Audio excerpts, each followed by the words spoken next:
Maybe command should give her a real watch before trusting her with real soldiers. The line cut across the operations room at Fort Meridian just as the morning shift was settling in, and for half a second, every screen, every keyboard, every low radio voice seemed to fade behind the laughter that followed. Sergeant Travis Cole stood beside the central planning table with a paper cup of coffee in one hand and a grin that made the younger recruits around him feel brave enough to laugh too.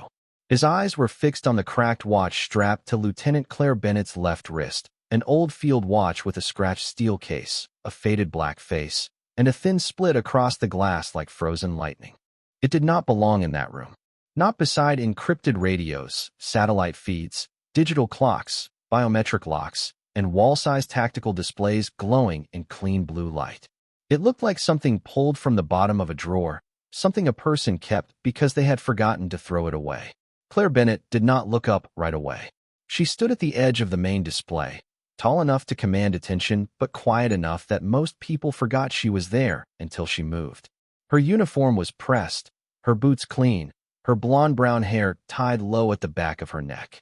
Her skin was fair from office light, but marked by the kind of calm that did not come from offices.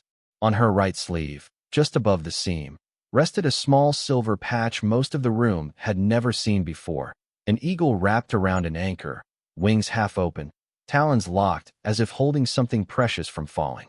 The patch had no bright color, no slogan, no decoration meant to impress. It looked almost private. That made Travis dislike it even more. "Seriously, Bennett," he said, louder now, enjoying the attention. "We've got $100 million in equipment watching this base, and you're checking time on a yard sale souvenir?" A recruit near the back muttered, "Maybe it only works when she pretends to be important." And another laugh rolled through the room, softer this time, because Claire had finally turned her head. Her eyes were blue, steady, and colder than the air conditioning humming above them. She did not glare. She did not defend herself. She only lowered her gaze to the old watch and brushed her thumb once over the broken glass, gentle enough that the gesture felt less like habit and more like memory. The minute hand trembled near 9:47, though the second hand had not moved in days. Captain Elaine Porter, standing near the communications desk, noticed the gesture and stopped typing. She had been in the Navy long enough to recognize when an object was not an object. A ring, a coin, a folded flag, a watch that had no business still being worn. Travis missed that entirely. "No answer," he said. "That's fine. Maybe the watch is giving you classified instructions." Claire slid a folder across the table toward him without changing expression. "Convoy schedule," she said. "Review the East Gate entries again." Travis glanced at it and smirked. "Ma'am, with respect, I think the East Gate can survive without advice from a broken clock." The room waited for her to snap, to embarrass him, to pull rank. She did none of those things. Claire simply looked toward the main monitor, where a routine supply convoy icon blinked along the access road 2 miles outside the base. 3 vehicles. Correct markings. Correct transponder. Correct timing, according to the system. Then a thin red warning light flashed once above the northern wall display. No alarm yet. Just a hesitation in the network, small enough for most people to dismiss. Claire saw it. Her hand closed around the edge of the table. The laughter faded as the base-wide speakers crackled overhead. A calm, automated voice filled the room. "Security advisory. East perimeter verification pending." Travis turned toward the screen, the grin still half on his face. Claire looked down at the cracked watch again. The minute hand had settled exactly on 9:47. This time, it was not moving at all. The operations room at Fort Meridian had been built to make uncertainty look manageable.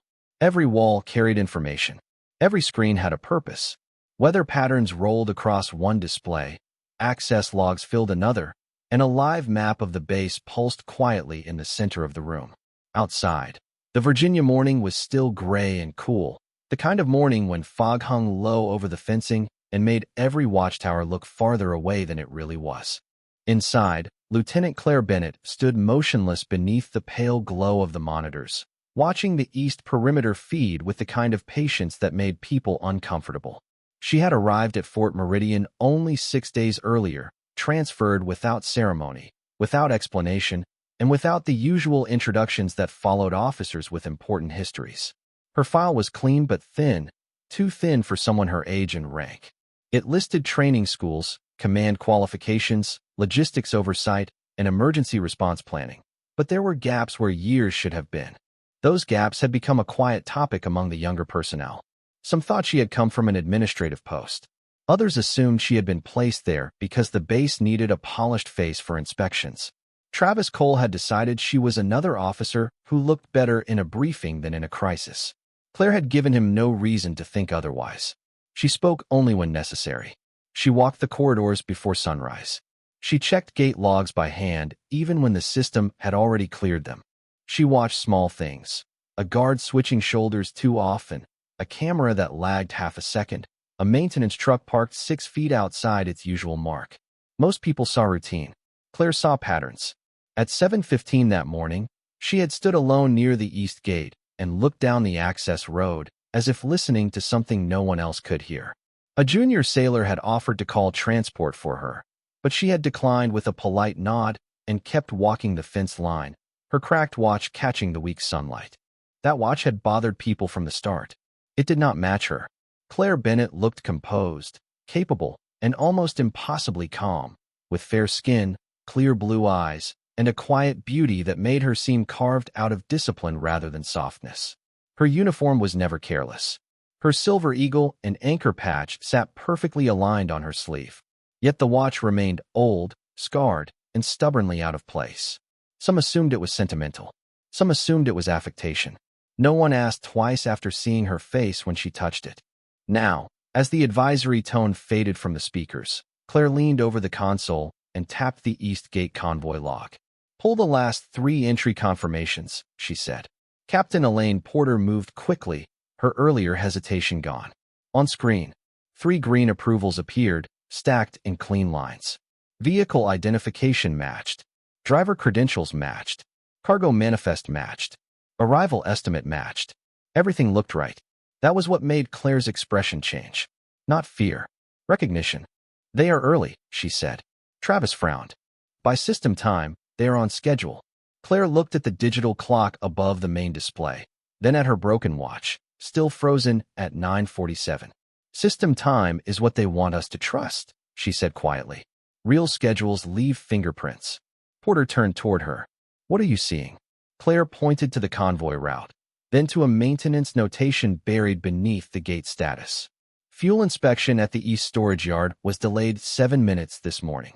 The convoy should have been held outside until the lane cleared. Someone copied the normal pattern, but they copied yesterday's timing. The room went silent in a way laughter never could. Travis Cole stared at the screen as if the numbers might rearrange themselves into something less embarrassing. The green approvals remained steady, clean, and official. That was the problem. A real morning on a working naval base was never that clean. Trucks ran late. Guards called in questions. Fuel crews asked for extra clearance. Someone always forgot a badge, entered the wrong lane, or complained over the radio. But the East Gate record looked perfect from top to bottom, and perfection made Claire Bennett lean closer. "Freeze camera 3, she said. Captain Porter touched the console, and the grainy image of the access road stopped on the main display. 3 supply vehicles sat in a neat line beyond the outer barrier, headlights dim in the fog, drivers waiting with the patience of men who knew exactly how long they were supposed to appear harmless. Claire studied the first windshield, then the second, then the third. She was not looking for weapons. She was looking for behavior. The first driver kept both hands visible on the wheel.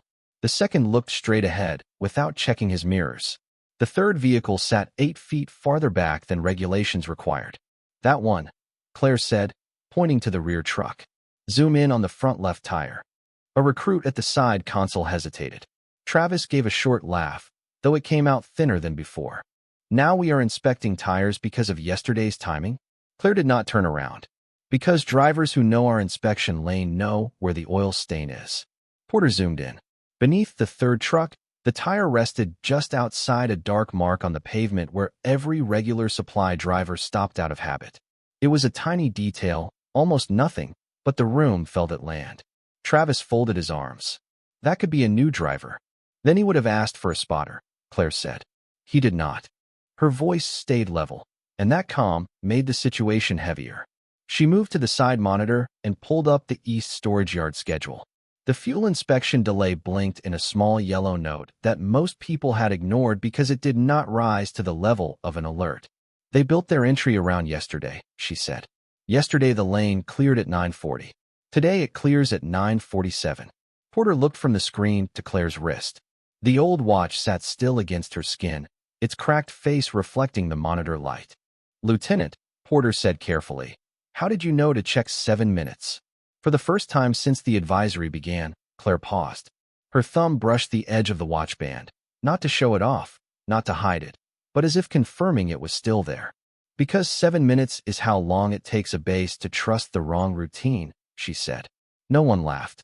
Outside the operations room windows, the fog pressed against the glass and made the morning feel smaller.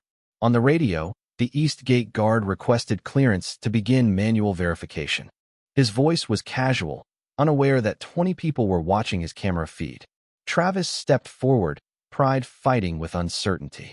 "Manual verification is standard. We do not need to lock down an entire perimeter because a truck parked wrong." Claire finally looked at him. There was no anger in her face, only a focused patience that made his argument sound younger than he was. "Standard is what they studied," she said. "So we stop being standard." Then she keyed the command microphone. "East Gate, hold all vehicles outside the secondary barrier. Do not approach the drivers. Switch to remote credential challenge and wait for my confirmation." A beat of silence followed. Then the guard answered, sharper now. "Yes, ma'am." Travis glanced around the room, searching for someone willing to agree with him, but the laughter from earlier had disappeared into the hum of electronics. Claire pointed to another screen. "Porter, isolate radio traffic from the last 4 minutes. Look for repeated background noise." Porter worked fast. A waveform appeared, thin and blue. It looked normal until she layered the 3 driver responses over one another. Behind each voice, faint but identical, came the same 2-second burst of static and a gull call from somewhere near the shoreline. Porter's hand stopped above the keyboard. "It is looped," she whispered. Claire nodded once. "They are not answering from those trucks." The room changed then, not into panic, into attention. Every person straightened. Every screen mattered. Travis looked at the cracked watch again, and for the first time, he did not see a broken thing. He saw a warning he had been too proud to read. Claire Bennett did not raise her voice, but the room moved as if she had. Captain Porter routed the isolated radio pattern to the main speakers, and the same faint burst of static repeated 3 times beneath 3 different driver responses. It was not loud. It was not dramatic. It was worse than that. It was careful. Someone had taken the time to make false answers sound routine, and routine was the most dangerous disguise on a military base. On the East Gate camera, the 3 supply trucks remained still behind the secondary barrier. The fog softened their edges, turning them into dark shapes under the pale morning light. The guards had stepped back as ordered, no longer approaching the windows, no longer treating the convoy like another checklist before breakfast. Claire watched their positions, then shifted her attention to the base map. "Close service road 9, she said. "Redirect all foot traffic away from the East Storage Yard. Keep it quiet. No sirens unless I authorize them." A communications specialist looked to Travis Cole out of habit, but Travis did not answer. His eyes stayed on the waveform frozen across the screen. A few minutes earlier, he had been smiling. Now he looked like a man hearing an echo from a room he had never entered. Porter repeated the orders into her headset. Across the map, small icons began to move. Maintenance crews turned back. A fuel team stopped short of the yard. 2 patrol units shifted toward the inner fence without alarming the rest of the base. It was disciplined, silent, and precise, exactly the kind of response that made panic unnecessary. Claire stepped toward the main table and spread both hands over the convoy logs. Her old watch clicked once, a tiny sound that should have been impossible in a room filled with electronics. Travis heard it and looked down before he could stop himself. The cracked face still held at 9:47. "Lieutenant," he said, and the title came out more carefully than before. "How far do you want this to go?" Claire looked at the East Gate feed. "Far enough to keep everyone breathing." The words landed softly, but Captain Porter's face changed. There was history in that sentence. Not metaphor. Memory. At the back of the room, Chief Warrant Officer Daniel Hayes had been silent since the first advisory. He was an older man with silver at his temples and the still posture of someone who had spent a lifetime noticing what younger people missed. His gaze had not left the silver eagle and anchor patch on Claire's sleeve. Now he stepped closer to the table. "Bennett," he said quietly, almost to himself. Travis turned. "You know her?" Hayes did not answer right away. He looked at the watch, then at the patch, then at Claire with a kind of respect that did not need ceremony. "I know that emblem," he said.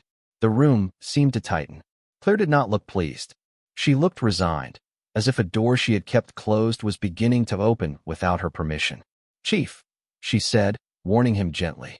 Hayes lowered his voice, but everyone heard it anyway. Silver Anchor was not a training unit. A young recruit near the console stopped typing. Porter's hand paused over her headset. Travis frowned, confused by the sudden weight in the air. Claire kept her eyes on the screen. "This is not about my file," she said. "It is about those trucks." Hayes nodded once, accepting the boundary, but the damage was done. The room now understood that the quiet officer with the broken watch had not arrived from some comfortable administrative office. She had come from somewhere people did not joke about. On the monitor, the first supply truck flashed its headlights twice, a signal that did not match any Fort Meridian procedure. Claire saw it instantly. "There," she said. "They are checking whether the gate team will react like yesterday." Travis swallowed. "And if we do not?" Claire straightened, the blue light from the screens cutting clean lines across her face. "Then they know someone noticed." For the first time all morning, her calm looked less like stillness and more like command. She keyed the microphone again. "East Gate, maintain distance. Do not respond to the light signal. Begin remote challenge phrase Charlie 8. Porter, record everything. Hayes, prepare internal lockdown of the storage yard on my mark." She glanced once at the old watch. Not for the time, for the lesson it carried. Then she said, "Nobody moves early. Nobody moves alone." And this time, every person in the room listened. The remote challenge phrase went out across the East Gate channel in a clean, controlled voice. "Convoy 7, Fort Meridian Control. Authenticate Charlie 8. For 1 second, nothing answered. The room listened to the silence as if silence had weight. On the main display, the 3 trucks sat beyond the barrier, engines idling, headlights pale in the fog. Then the radio clicked. "Fort Meridian Control, Convoy 7 authenticates Charlie 8, a male voice replied. It sounded calm. It sounded trained. It sounded almost right. Claire Bennett did not move. "Play it again," she said. Captain Porter looped the response through the audio system. The words repeated, smooth and steady. Travis Cole leaned toward the console, trying to hear what Claire had heard before anyone else. At first, there was only the voice. Then, under the final word, came the faintest metallic tap, like a loose buckle striking a door frame. Porter magnified the background layer. The tap appeared on the waveform exactly where it had appeared in the earlier driver responses. Same shape, same length, same distance from the breath before the sentence. "Recorded," Porter said. Her voice was quiet now. Claire nodded. "They built a library." A young communications sailor looked up. "A library of our own gate traffic?" "Enough to pass a lazy morning," Claire said. "Not enough to pass this one." She turned to Chief Hayes. "Lock down the East Storage Yard. Quiet protocol. No public announcement." Hayes gave the order without hesitation. On the base map, the storage yard turned amber, then red. Gates closed in sequence, not with sirens or flashing lights, but with plain mechanical certainty. Maintenance carts stopped. Fuel pumps froze. Access badges in that sector went temporarily inactive. Across Fort Meridian, most personnel kept drinking coffee, checking equipment, and walking to morning assignments without knowing that the base had just changed shape around them. That was how Claire wanted it. Fear made people fast. Discipline made them useful. Travis stood beside the table, no longer trying to command the room back into his version of normal. "Lieutenant," he said, "what is their target?" Claire moved one finger across the map from the convoy lane to the fuel yard, then from the fuel yard to the backup power station. Not the fuel alone. That would be loud, but limited. They want the power station offline during the emergency response. If they can force confusion here, every locked door on this side of the base becomes a question. Porter looked at the route and went pale. Medical center is on that grid. So is family housing backup power, Hayes added. Travis looked sharply at the screen, and the last of his arrogance left his face. This was no longer a debate about a watch or a woman or pride in front of recruits. This was a morning filled with people who had not been told they were in danger, and Claire was the only person in the room who seemed to know how to keep it that way. On the East Gate feed, the lead truck rolled forward 6 inches, then stopped. A small movement. A test. Claire saw the guard nearest the barrier shift his stance, instinct pulling him toward the vehicle. She keyed the microphone instantly. "Eastgate, hold your position." The guard froze. "Yes, ma'am." Claire's voice stayed even. "Convoy 7, remain stationary. Verification in progress." The radio clicked again, but this time no answer came. Instead, the second truck's passenger door opened a few inches, then closed. Travis drew a breath. "They are getting nervous." "No," Claire said. "They are measuring us." Her eyes moved from the screen to the base clock, then down to the cracked watch resting against her wrist. 9:47, the minute that had turned into a scar. Chief Hayes noticed the way she looked at it and lowered his voice. Same pattern. Claire did not answer immediately. In her mind, another gate appeared. Another morning. Another routine that had looked harmless until seconds mattered more than rank. She pushed the memory back where it belonged and focused on the 3 trucks in the fog. "Same arrogance," she said. "They think people only protect what is obvious." Porter looked at her. "What do we protect?" Claire touched the silver eagle and anchor patch on her sleeve once, a gesture so brief that only Hayes understood it. "The quiet places," she said. Then she straightened. "Bring up drainage maps under the East Road. If they cannot get through the gate, they will look for what runs beneath it." A technician pulled the diagrams onto the side screen. Thin gray lines spread beneath the convoy lane, old service tunnels, and storm channels built decades earlier when the base was smaller. Travis stared at them. "Those are not active routes." Claire pointed to one narrow line leading under the storage yard fence. "They do not need active. They need forgotten." The room fell still again, but this time the stillness was not doubt. It was belief beginning to form. The drainage map filled the side screen with thin gray lines, each one a forgotten vein beneath Fort Meridian. Most of them had not appeared in a security briefing for years. They were maintenance routes, storm channels, cable access points, old utility paths built before the base expanded toward the water. To a normal inspection team, they were infrastructure. To Claire Bennett, they were memory. "Overlay the east storage yard cameras," she said. The technician worked quickly, and 4 small video windows appeared beside the map. Fuel tanks stood in neat rows beyond chain-link fencing. Service lights glowed faintly in the fog. Nothing moved. That was what made Claire watch harder. She pointed to a small access cover near the outer drainage channel, half hidden behind a stack of orange traffic cones. "When was that last inspected?" Captain Porter searched the maintenance log. 3 months ago. No issues reported." "Who signed it?" Porter hesitated. "Contractor initials only. No full name." Claire's jaw tightened by a fraction. Travis Cole noticed it. So did Chief Hayes. It was the first visible crack in her comm since the advisory began, and it lasted less than a second before discipline sealed it again. "Send a camera drone," Claire said. "No spotlight. No siren. Low approach from the south side." Travis stepped forward. "I will take a team down there." Claire turned toward him. The room heard what she did not say. He had mocked her in front of everyone. He had questioned every call. Now he was offering movement because movement felt better than waiting. "Not yet," she said. "If someone is watching our response, a team tells them we found the route." "And a drone does not?" he asked. "A drone can look like routine inspection." Her voice softened, but not with weakness. "A team looks like fear." Travis absorbed that without answering. Porter launched the drone from the south equipment bay. On screen, the image lifted from concrete and slid low through the service lane, passing parked carts, stacked crates, and a row of fuel safety signs bending slightly in the damp breeze. The drone moved without drama, a quiet machine under a gray sky. Claire watched the lower right corner of the screen, where the timestamp ticked forward in clean digital numbers. 9:44, 3 minutes. Her old watch remained at 9:47, as if the future had already warned her and was waiting to see whether she would listen. The drone crossed the storage yard fence line and angled toward the access cover. At first, there was nothing unusual. Cones. Wet pavement. A chain looped through the cover handle. Then the image sharpened, and Porter leaned closer. "That chain is new." Claire nodded. "Too new." The metal had no rust, no mud, no weather stains. Someone had placed it there to make a neglected route look secured. Switch to thermal, Claire said. The screen shifted to black and white. A faint warm line appeared beneath the cover, then another, barely visible, running along the drainage path toward the power station. Not people moving. Equipment recently handled.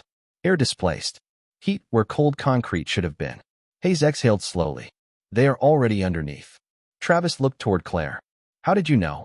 This time, she did not answer with tactics. She looked down at the cracked watch, and the room understood that the question had reached farther than the morning. Because last time, she said, they wanted us looking at the gate while the real clock was underground. No one spoke. The words opened a narrow window into the story Hayes had almost named. Silver anchor. The emblem. The watch. The minute frozen under broken glass. Claire keyed the microphone. East Gate. Continue holding the convoy.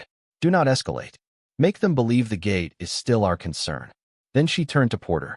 Cut power remotely to drainage sector 4 only. Keep emergency lights active. I want doors locked, not alarms screaming. Porter followed the order. On the map, Sector 4 dimmed from gray to blue. Somewhere beneath the east road, magnetic locks engaged one after another with quiet force. The thermal line stopped moving. A tiny shift, but enough. Containment successful, the technician said. Then another signal appeared near the access cover.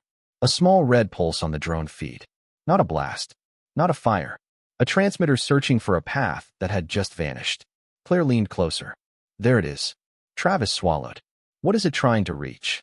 Claire traced the line with her finger until it ended at the backup power station beside the medical center grid. The switch that would have turned a gate problem into a base-wide emergency. The room felt the danger without needing to see it. Families were eating breakfast less than a mile away. Patients were resting under clean white lights. Mechanics were turning wrenches. Cooks were opening ovens. Sailors were laughing in hallways that remained safe only because one woman had taken a broken watch seriously. Claire straightened and gave the next order with absolute calm. Now we closed the hand around them. Claire Bennett did not rush the room into action. She let the silence hold for one breath, long enough for every person at every console to understand that the base was not being saved by speed alone. It was being saved by sequence. Hayes, seal drainage sector 4 from both ends, she said. Do not send anyone inside until the route is isolated. Porter, keep the East Gate conversation alive. Ask for weight verification, cargo seal numbers, anything that sounds routine. Captain Porter nodded and transmitted the request with a steady voice that gave nothing away. On the main display, the 3 trucks remained outside the barrier, trapped inside the story they had expected Fort Meridian to believe. Inside the operations room, the story had changed. The focus shifted from the vehicles to the narrow underground path, where the transmitter signal pulsed like a question. Travis Cole stood behind Claire, watching her work, and for the first time he saw what he had missed all morning. She did not command by volume. She commanded by making chaos feel smaller. Each order had a place. Each pause had a reason. Each detail she noticed became a door, closing before danger could pass through it. The drone hovered above the access cover, its thermal view showing the warm trace underneath losing shape as the sector locks engaged. North end sealed, Hayes reported. South end sealing now. On the map, 2 blue points turned white. The signal in the drainage route flickered once, searching for a path that no longer existed. Claire's eye stayed on it. Hold. No one moved. Then the pulse vanished. A technician whispered, signal contained. But Claire did not relax. Contained is not cleared, she said. Bring up the medical center grid. The screen changed to show the backup power lines feeding the medical wing and family housing. Everything remained stable. Green lines. Normal load. No failures. Travis looked at the comm pattern and understood how close they had come to losing it without ever hearing an alarm. He looked toward Claire's watch, still frozen at 9:47, and the shame on his face deepened. Chief Hayes stepped beside him, speaking quietly enough that only the nearest consoles heard. 3 years ago, a forward base overseas nearly went dark the same way. Claire did not turn around, but her shoulders stilled. Hayes continued, not as gossip, not as explanation, but as a record finally being spoken aloud. Convoy looked clean. Gate logs looked clean. Everyone trusted the system because the system had been taught what to say. Silver anchor was sent in after the first failure. Bennett was not the ranking officer there, but she was the one who noticed the time gap. Porter's eyes moved to the silver eagle and anchor patch on Claire's sleeve. The emblem suddenly looked less like a mystery and more like a promise. Hayes kept his voice low. She pulled 41 people into safe zones before the second grid dropped. Her watch broke during the evacuation, stopped at the exact minute the last group made it out. The room did not react loudly. It did not need to. The revelation settled over them like cold air. Travis stared at Claire, remembering every word he had thrown at her, every laugh he had encouraged. The broken watch had not been a joke. It had been a clock that survived a morning when time had nearly run out. Claire finally spoke, her eyes still on the screens. "Chief, that is enough." Hayes nodded. "Yes, ma'am." But the room had already changed. The officer they had underestimated was no longer a quiet transfer with a strange patch and an old watch. She was the reason the base still had time. Porter's headset crackled. "Eastgate reports drivers are refusing additional verification. Lead vehicle is requesting immediate entry due to temperature-sensitive cargo." Claire's expression did not shift. "Tell them the cargo will wait." Porter repeated the order. On the camera feed, the lead truck's brake lights flashed once. Then the driver's door opened slowly. Travis took one step toward the door. "Lieutenant, let me take a response team." Claire looked at him then, not with anger, but with the full weight of the morning. "You will," she said, "but not to prove yourself. To protect the people who never knew they needed protecting." Travis nodded, humbled into silence. Claire turned back to the room. "Response Team Alpha to Eastgate. Quiet approach from the North Service Lane. Team Bravo to Medical Grid Access. No confrontation unless necessary. We are not chasing noise. We are closing exits." The orders moved through Fort Meridian with quiet precision. On the screen, small friendly icons began to surround the danger without touching it. Claire glanced once at 9:47 on her wrist, then lifted her eyes. "They used time against us," she said. "Now we take it back." Response Team Alpha moved through the North Service Lane without sirens, without shouting, without the sharp disorder that turns a problem into panic. On the screens inside the operations room, their icons slid along the map in a slow arc toward the East Gate. Team Bravo moved in the opposite direction, securing the medical grid access and the family housing backup line before anyone outside command even knew those places had been at risk. Claire Bennett stood at the center table with one hand resting near the convoy logs and the other close to the old watch on her wrist. The room had become quiet enough to hear the soft crackle of radio traffic and the low hum of the air system above them. The lead truck remained at the barrier, driver's door open, one boot visible on the pavement. The man did not step fully out. He waited, measuring the base, measuring the guards, measuring whether fear had reached them yet. It had not. Claire had made sure of that. "Alpha is in position," Travis Cole said into his headset, his voice controlled now, stripped of the careless edge it had carried earlier. He stood with the response team feed open in front of him, no longer trying to outrank the moment. North lane covered. No movement from the second or third vehicle. Claire watched the third truck. It still sat 8 feet too far back, away from the old oil stain every regular driver knew by habit. "Keep your distance," she said. "Do not give them a reason to improvise." Porter relayed the instruction. Then the radio from the convoy clicked again. "Control, this cargo cannot remain outside the gate. We are under delivery orders." The voice was smoother than the situation deserved. Claire leaned toward the microphone. "Convoy 7, your delivery orders are being verified. Remain where you are." A pause followed. "Who is this?" the voice asked. The room felt the question sharpen. Travis looked at Claire, expecting her to identify herself by rank, authority, or command code. She did not. "The reason you are still outside," she said. Porter looked down to hide the smallest hint of a smile. Hayes did not hide his.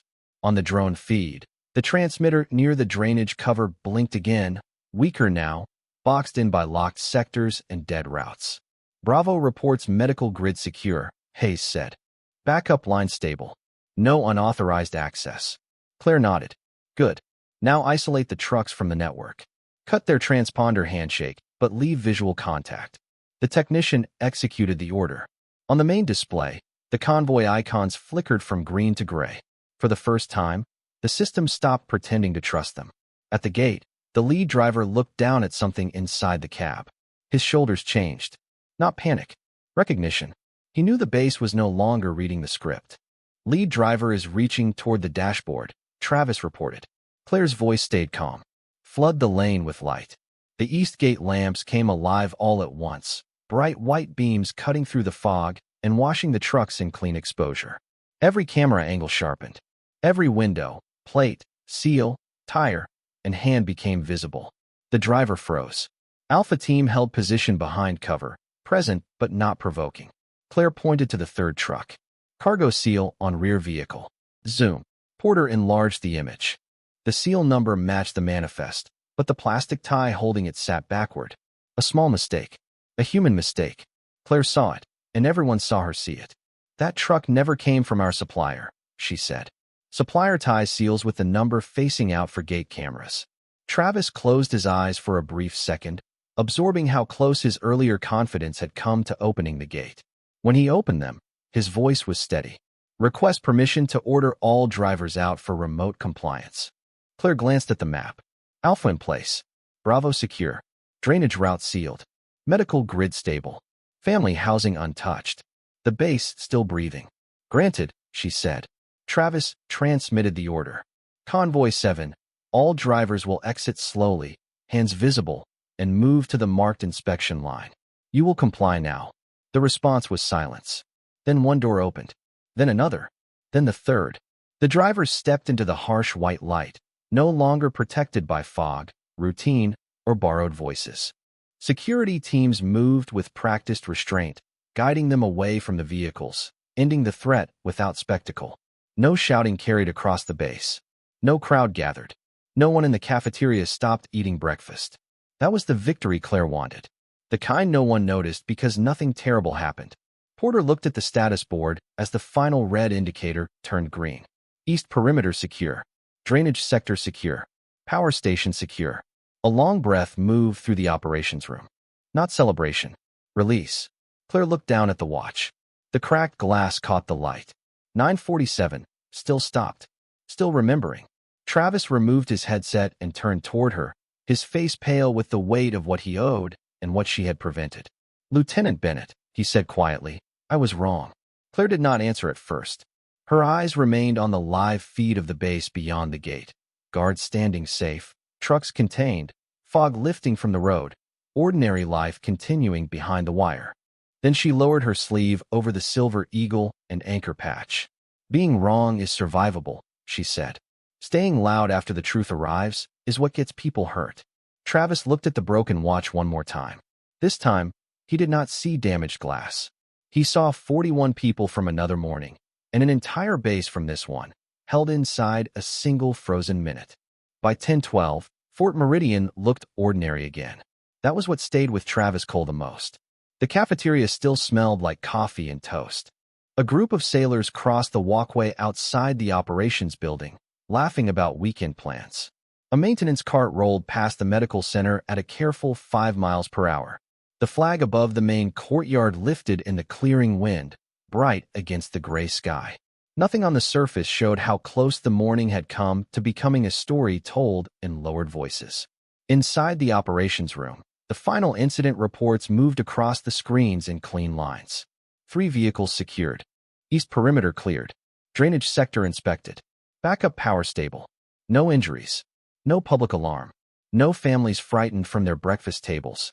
Captain Porter removed her headset and sat back for the first time in nearly an hour. Chief Hayes stood near the side monitor with his arms folded, his eyes resting on Claire Bennett with the quiet pride of a man who had seen courage before and knew better than to interrupt it. Claire did not celebrate. She signed the digital log, reviewed the last camera feed, and checked that the East Gate guards had been rotated off post for debriefing and rest. Only then did she step away from the table. The cracked watch remained on her wrist, half covered by her sleeve, its face still frozen at 9:47. Travis approached slowly, no longer carrying the swagger that had filled the room that morning. He stopped 2 feet from her, removed his cap, and held it against his chest. Around them, the room kept working, but everyone heard the silence between them. Ma'am, he said, I owe you more than an apology. Claire looked at him. Her expression was not cold, only measured. Then give the base better than one. Travis nodded, understanding the difference. An apology made him feel better. Change made everyone safer. I will, he said, starting with my team. Claire studied him for a moment, then gave a small nod. It was not forgiveness handed out for comfort. It was a standard being offered. Travis looked down at the watch. Careful now, respectful now. I thought it was broken, he said. Claire touched the edge of the cracked glass with her thumb. It is. Then why keep it? The question was softer than before, without mockery, without performance. Claire looked toward the East Gate feed, where the fog had lifted and sunlight now reached the road beyond the barrier. Because some things stop working as tools and start working as reminders, she said. This one reminds me to listen before the world gets loud. Porter glanced at Hayes, and neither of them spoke. The room did not need the full story again.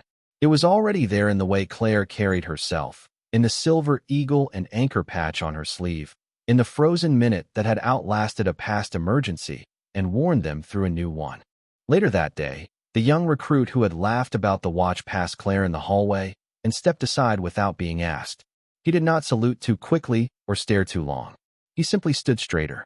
At the East Gate, the guards added a handwritten note to the shift board. Check the small things twice.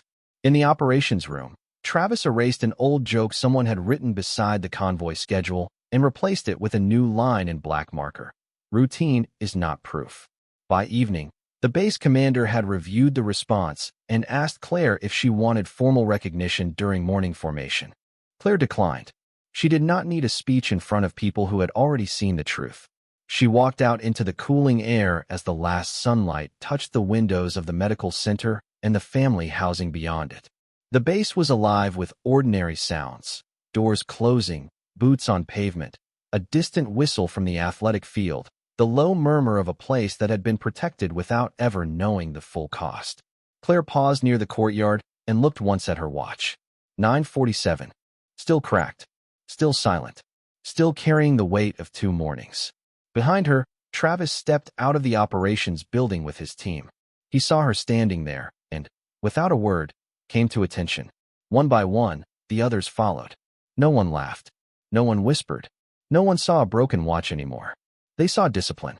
They saw memory. They saw a woman who had never demanded respect because she had been too busy earning it.